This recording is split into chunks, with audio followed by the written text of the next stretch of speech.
Welcome to my channel Vidya temple. बच्चों, आप सभी का मेरे चैनल विद्या टेम्पल में बहुत बहुत स्वागत है। इस चैनल में हम आपको इंग्लिश की तैयारी कराएंगे, वो भी सभी कॉम्पिटिटिव एग्जाम्स के लिए, बैंकिंग, एसएससी एंड कैट। इस वीडियो में मैं आज आपको इंग्लिश एसएससी सीजीएल 2020 के टॉपिक इडियम्स एंड फ्रेजेस के सिलेबस को कवर अप कर रही हूँ। एंड जो बच्चे मेरे चैनल पे फर्स्ट टाइम आ रहे हैं, मेरे चैनल को सब्सक्राइब करिए एंड नोटिफिकेशन बेल को ज़रूर प्रेस करिए, because if you maintain regularity and punctuality हमारे वीडियोस के लिए, तो आपका कंसेप्ट्स और सिलेबस जल्दी कवर अप होएगा। Before I begin my class, I would like to tell you कि हमने इडियम्स एंड फ्रेजेस की कुछ क्लासेस प्रीवियसली कर चुके हैं, और जो बच्चे इसके कॉन्सेप्ट्स को और अच्छी तरीके से समझना चाहते हैं, वो ऊपर दिए हुए आई बेल आइकन को ज़रूर प्रेस करें एंड प्रीवियस वीडियोस को ज़रूर विजिट करें, because your score of 180 plus is our aim, is our goal. Idioms and phrases, जैसे मैंने आपको पहले बताया था, ये एक मेटामॉर्फिज्म होते हैं।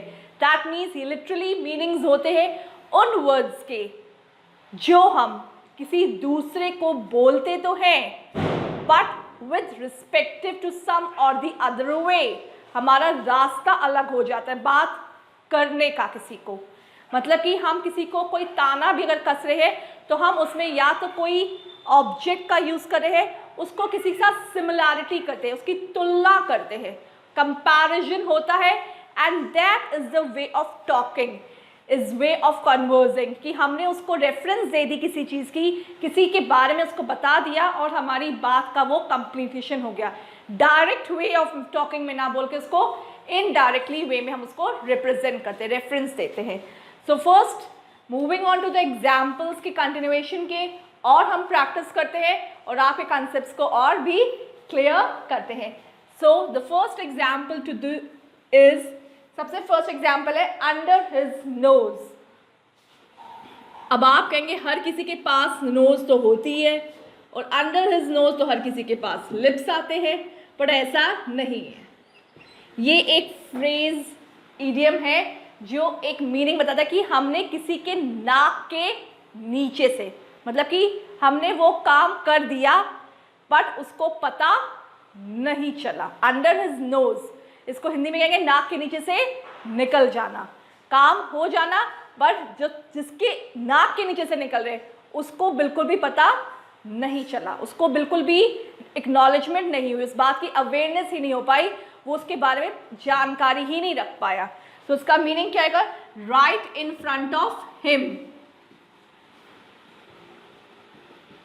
जिस पर्टिकुलर पर्सन के बारे में बात कर रहे हैं, उसी की मीनिंग के रिस्पेक्ट में बोल रहे हैं right in front of him, कि उसके सामने से हमने काम कर दिया पर उसको अवेयरनेस तक नहीं हो पाई, उसको जानकारी तक नहीं पाई। जैसे बच्चे चीटिंग करते हैं टीचर के सामने एग्जामिनेशन हॉल में, बट उनको पता ही नहीं चल पाता जैसे टीचर को, तो कहते हैं हमने उनकी इन under his nose I did the cheating but she did not trap me, उसमें मुझे नहीं पकड़ पाई। तो एग्जाम्पल लेते हैं, I search for my glasses, I search for my glasses and they were kept under my nose, कि वो बिल्कुल मेरे सामने थे और मैं अपने चश्मे को, स्पेक्टिकल्स को ढूंढ रही थी। सो this is the example that will make your doubts more clear with the idiom that is under his knows. Second example की ओर मूव करते हैं हम लोग। सेकेंड एग्जाम्पल क्या कहता है? In teeth of, in teeth of,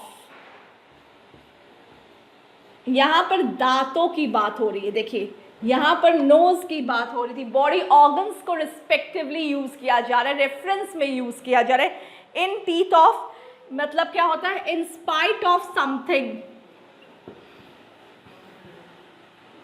किसी कारणवश। इन टीथ ऑफ कहते हैं कोई दांतों को अपने दबा के बैठा, दांतों तले दबा देना, या in teeth of, in spite of something.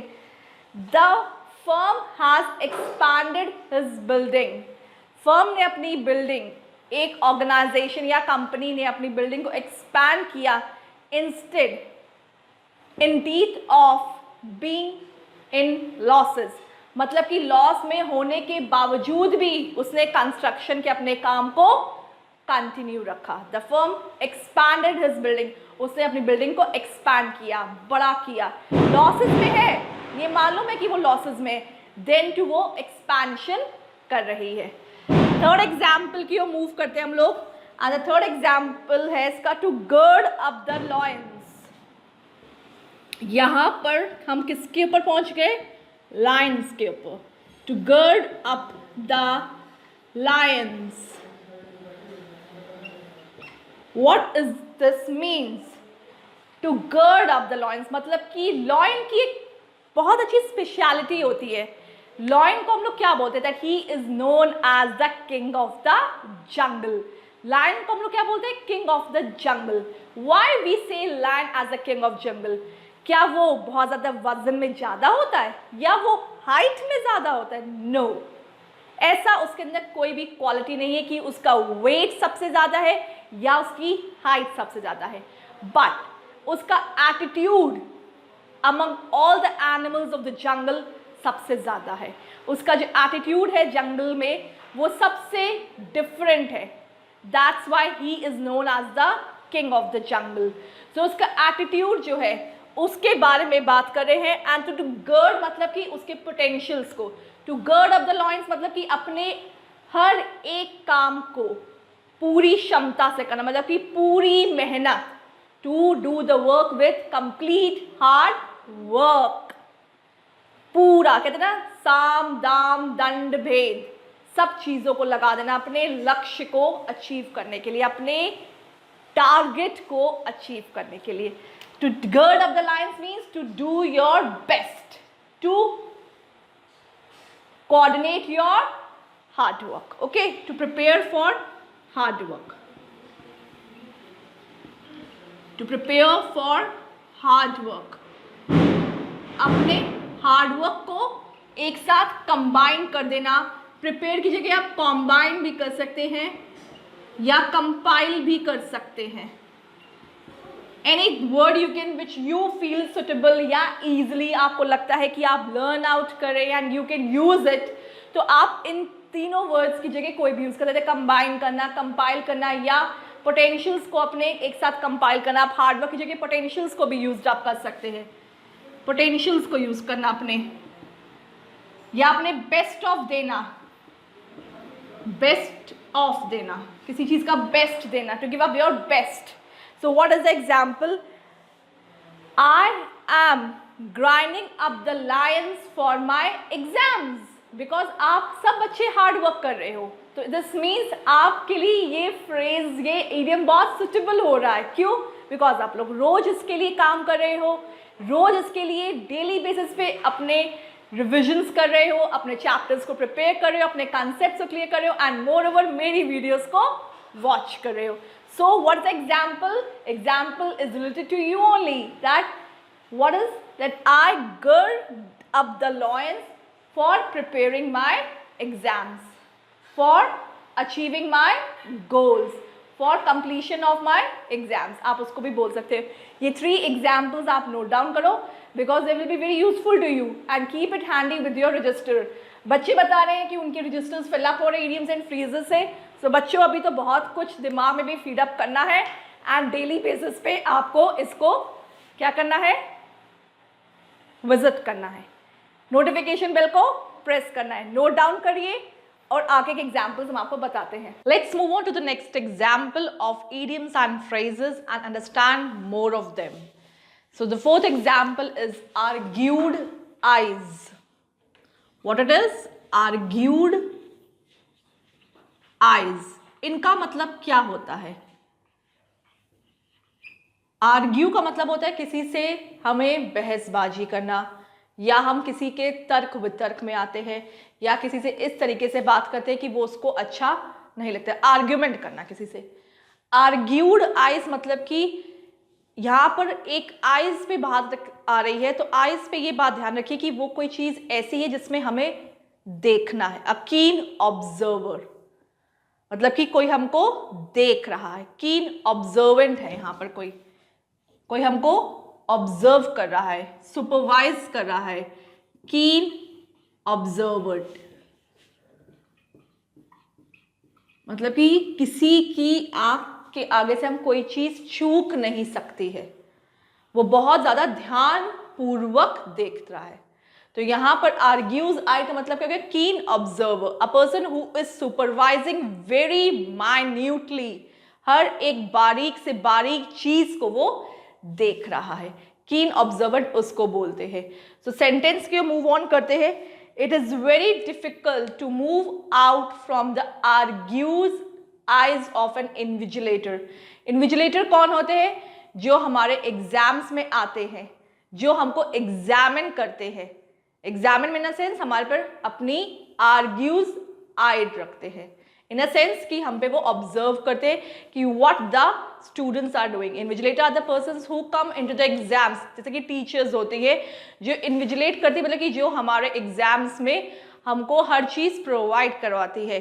What else? That is the material for your exams, your papers, या any questions query होती है, आपको questions related problem होती है, तो वो आपकी sort out कराते हैं। Next example के आते हैं, that is your fifth example of the idioms and phrases, and what it is that? Paper over the cracks. Paper over the cracks.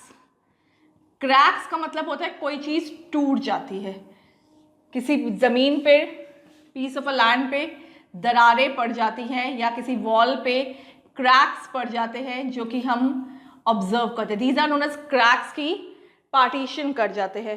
तो यहाँ पर हम उन क्रैक्स के ऊपर कुछ रख रहे हैं। ओवर मतलब कि वी आर कीपिंग अबव, उसके ऊपर हम लोग कुछ रख रहे हैं। What we are keeping? We are keeping a paper, मतलब कि हम इन क्रैक्स को छुपा रहे हैं। We are hiding it. So the meaning is also with that only कि हम इस चीज को क्या कर रहे हैं? Hide कर रहे हैं। To hide your problems. जब हम दरारों को छुपा रहे हैं तो इसका मतलब क्या हुआ कि हम अपनी problems को छुपा रहे हैं।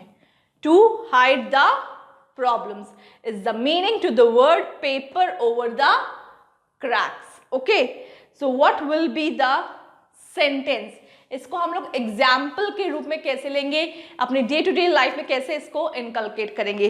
So the example is, the meeting was discussing and the two sides managed only to paper over the cracks. Meeting disgusting थी एंड टू पर्सन्स जो थे, जो इन मीटिंग्स को अटेंड कर रहे थे, उन्होंने paper over the cracks up करे सम इश्यूज के ऊपर, मतलब कि प्रॉब्लम्स को हाइड आउट करने की कोशिश करी। सो दिस मीन्स दैट कि हमें अपनी प्रॉब्लम्स को यहाँ पर छुपा रहे हैं, टू हाइड द प्रॉब्लम्स, या अपनी प्रॉब्लम्स को हम इग्नोर कर रहे हैं। Okay, so let's move on to the next one, of the first water. Sixth example क्या है? Of the first water. Of the first water का मतलब क्या होता है? ऑफ द फर्स्ट मतलब क्या हुआ कि प्रायोरिटी बेसिस पे हो गया। जब कोई चीज पहली होती है तो वो क्या हो जाती है? प्रायोरिटी बेसिस पे हो जाती है, मतलब कि इंपॉर्टेंट हो जाती है हमारे लिए। So this is known as, भाई हमारे लिए ये इंपॉर्टेंट हो गई या प्रायोरिटी पे हो गई, that means we are getting best out of it. कोई चीज हमको बेस्ट क्वालिटी में मिल रही है, we are getting that thing is in best quality. हमें कोई चीज किससे मिल रही है? बेस्ट क्वालिटी में मिल रही है। Of the first water means priority basis पे होना, बेस्ट मिलना। पहली चीज मिलती है तो वो बेस्ट होती है, तो that means best quality things we are getting. अब इसका एग्जाम्पल लेते हैं, he is the musician of the first water, मतलब कि वो एक म्यूजिशियन है जो कि बेस्ट क्वालिटी क्या है, उसकी सिंगिंग की क्वालिटी जो है वो बेस्ट है। इट्स एन आउटस्टैंडिंग फीचर, और it can be said that it is fantabulous. वो सबसे फैंटास्टिक सिंगर है, उसके जैसा कोई सिंगर है नहीं म्यूजिक इंडस्ट्री में। So he is the best out of, means he is of the first water. That particular musician is of the first water, he sings the songs of the first water, best quality के songs वो sing out करता है। Okay, is that clear? Next example के move करते हैं। And doubts please, if you have any, do write, and if you want your sentences to be learned. So please do watch the video carefully. अगर आपको लगता है कि मुझे sentences भी याद होने चाहिए, साथ साथ सेंटेंसेस से मेरे को मीनिंग्स अच्छी तरह से अंडरस्टूड हो जाते हैं, so watch out the video regularly basis पे, कि आप कोई भी वीडियो से स्किप ना हो जाए कोई भी concept. Okay, next move out करते हैं. N article of faith.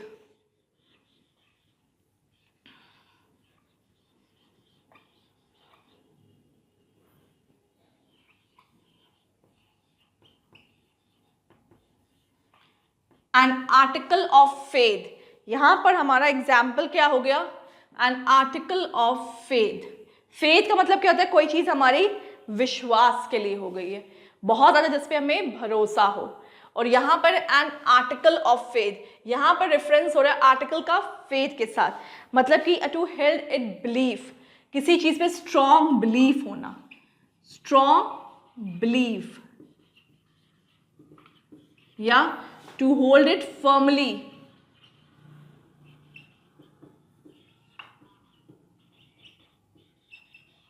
किसी चीज को स्ट्रांगली होल्ड करना.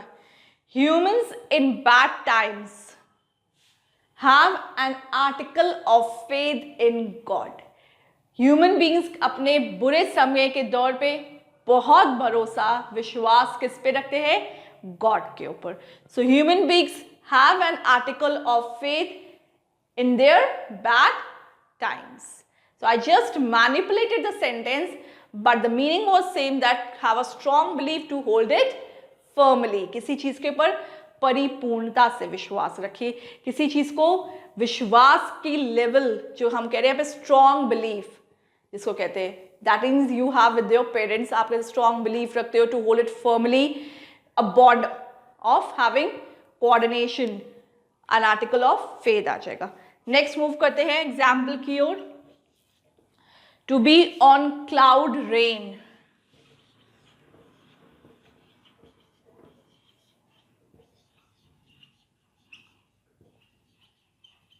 What does this idiom mean? To be on cloud rain. अब यहाँ पे क्लाउड की भी बात हो रही है, रेन की भी बात हो रही है, और ऑन की भी बात हो रही है. Means on is the preposition use हो रही है. ये प्रपोजिशन हो रहा है क्लाउड और रेन से कनेक्ट कर रहे हैं हम लोग. To be on cloud rain मतलब कि क्लाउड में से बारिश में. टू बी एक्सट्रीमली हैप्पी होना, that means you are extremely happy.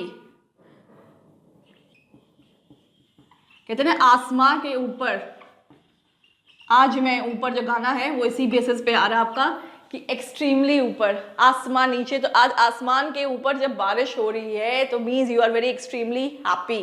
Cloudy rain and you are to be on means that result has come out which you have unexpected, जो आपके expectations के above था, and you became extremely happy. sentence की ओर move करते हैं. she was on the cloud rain when she heard of her engagement. यहाँ पे एक पार्टिकुलर पर्सन की बात हो रही है, एक लड़की की बात हो रही है कि वो बहुत ज़्यादा एक्सट्रीमली खुश हुई when she got engaged. That means she was on the cloud rain. So that is the example suitable for this idiom. Next example की ओर मूव करते हैं, that is your 9th example. What does it say? Bear the burnt off. Bear the burnt off.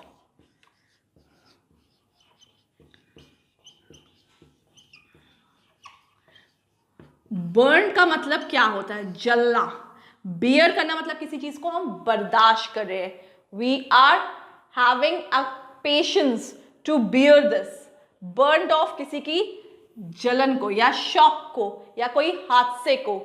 So we are really bearing the shock. Massive shock आ गया या कोई negative thinking का shock आ गया. So to bear the main shock off. To bear the main shock off. कोई ऐसी news जो हमको शॉकिंग कर दे, या कोई ऐसा इंसिडेंट जो हमारे फीडबैक पे आ जाए कि that is not to be bear of, जो हम नहीं बियर अप कर सकते, जो हम बर्दाश्त नहीं कर सकते, that is bear of. The poor house have to bear the burnt of. Poor people have to bear the burnt of increasing prices in the market. जब गवर्नमेंट ने प्राइसेस इंक्रीज कर दिए पेट्रोल के या डीजल के, तो poor people have to bear the burden of, उनको ये शॉकिंग न्यूज़ को बियर अप करना पड़ा, बर्दाश्त करना पड़ा। तो एग्जाम्पल्स के थ्रू आप अपनी डे टू डे लाइफ से कनेक्ट करिए, so will be very easy for you all to have the idioms in your meanings world. Bear the burden of का मीनिंग क्लियर हो गया है, नोट डाउन कर लीजिए, that will be useful to you. Fill up registers as well as your minds, because targets high है, hard work भी double हो जाना चाहिए। ओके, टारगेट्स क्या है 180 प्लस के, और इससे पूरा करने के लिए आपको ज्यादा से ज्यादा मेहनत करनी पड़ेगी। सो द 10th एग्जाम्पल की ओर मूव ऑन करते हैं हम लोग। The 10th example to the word is bandy words. Bandy words का मतलब क्या होता है? बैंडी वर्ड्स का मतलब होता है कि किसी से हम आर्ग्यू कर रहे हैं, किसी से हम बहस कर रहे हैं। बैंडी वर्ड्स मतलब कि you are very stubborn.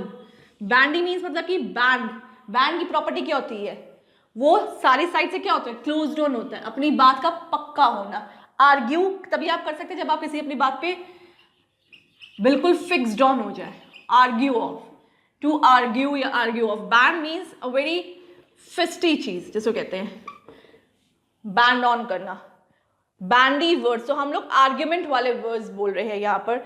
So what is the sentence which can have a reference of bandy words? Children should not use the bandy words when they are talking to their parents. Children को argument नहीं करनी चाहिए when they are talking to their parents. So this is the usage of your phrases, idioms along with the sentences in your day-to-day life.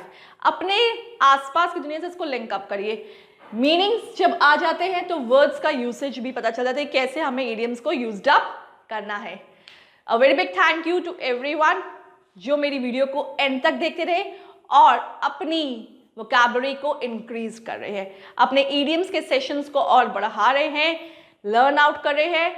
And अगर आपको इसी तरीके से और लर्न करना है, आगे बढ़ना है, तो हमारी वेबसाइट www.vidyatemple.com पर जरूर लॉग इन करिए, क्योंकि वहां पर आपको free PDFs and free quizzes provide किए गए हैं।